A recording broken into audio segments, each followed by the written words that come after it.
পৃথিবীর সবচেয়ে বড় প্রাণী নীল তিমি। কিন্তু এই দানবের শুরুটা ছিল একটা ছোট্ট কুকুরের মতো প্রাণী থেকে, যে একসময় ভারত, বাংলাদেশ, পাকিস্তানের মাটিতে ছুটে বেড়াতো। কল্পনা করুন, মাটির সেই তুচ্ছ শিকারী ধীরে ধীরে বদলে গেল সমুদ্রের এক নীরব দানবে। বিবর্তন তাকে শুধু বড় করেনি, তাকে বানিয়েছে এমন এক অদৃশ্য আতঙ্ক, যার উপস্থিতি টের পাওয়ার আগেই শিকার পালাতে বাধ্য হয়। তাই আজ আমরা জানবো নীল তিমির সেই পরিবর্তন হওয়ার অবিশ্বাস্য যাত্রা। তাই আজকের ভিডিওর শেষ পর্যন্ত আমাদের সাথেই থাকুন।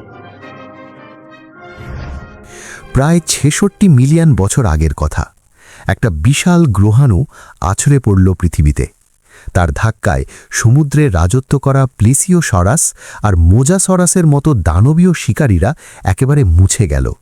শুধু সমুদ্র না, ডাইনোসরদের লম্বা শাসনও শেষ হয়ে গেল জমিনে। আর এই বিশাল শূন্যতার মধ্যে যে সুযোগটা তৈরি হলো, সেটা পেল স্তন্যপায়ী প্রাণীরা, যারা ডাইনোসরের যুগে ইঁদুরের মতো লুকিয়ে চুরিয়ে টিকে থাকা ছোট্ট প্রাণী।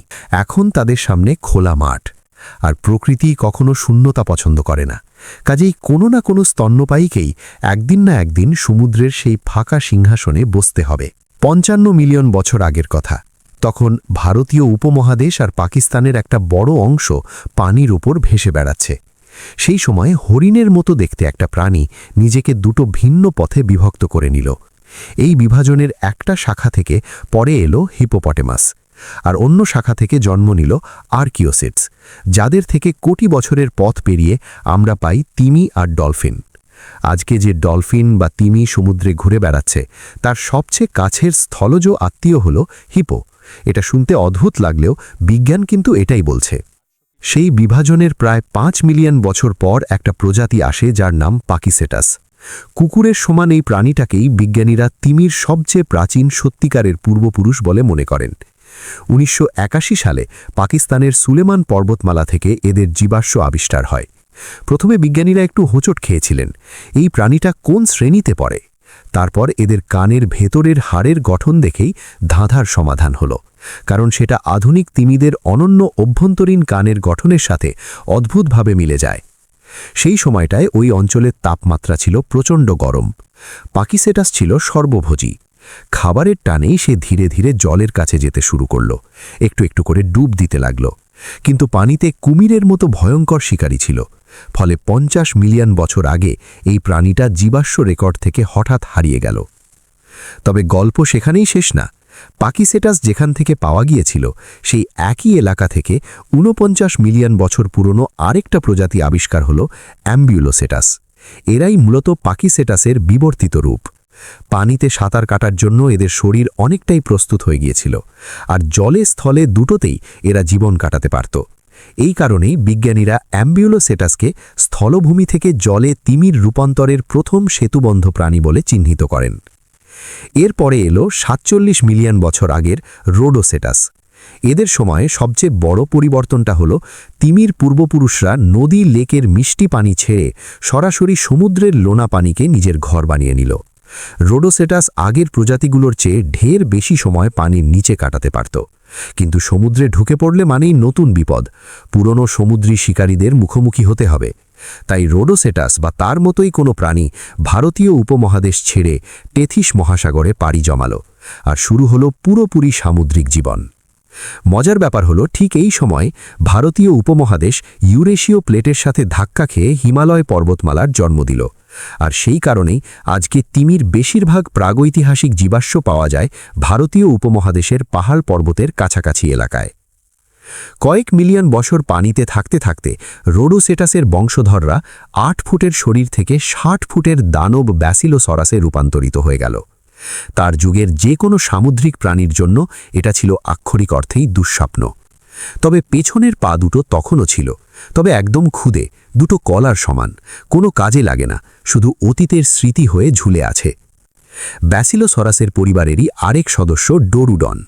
আর ৩৪ মিলিয়ন বছর আগে এই ডোরুডনের মতো কোনো প্রাণী থেকে দুটো আলাদা শাখায় বিভক্ত হল তিমির জগৎ। একদিকে বেলিন তিমি, যেমন নীল তিমি, হাম্পব্যাক, যারা মুখের ছাকনি দিয়ে খাবার খায়। আরেকদিকে দাঁতওয়ালা তিমি, যেমন ডলফিন, স্পার্ম হোয়েল, যারা দাঁত দিয়ে শিকার করে। এই বিভাজনের কিছু মিলিয়ন বছর পর মায়োসিন যুগে আবির্ভাব হল লিভানেথান মেলভিলির।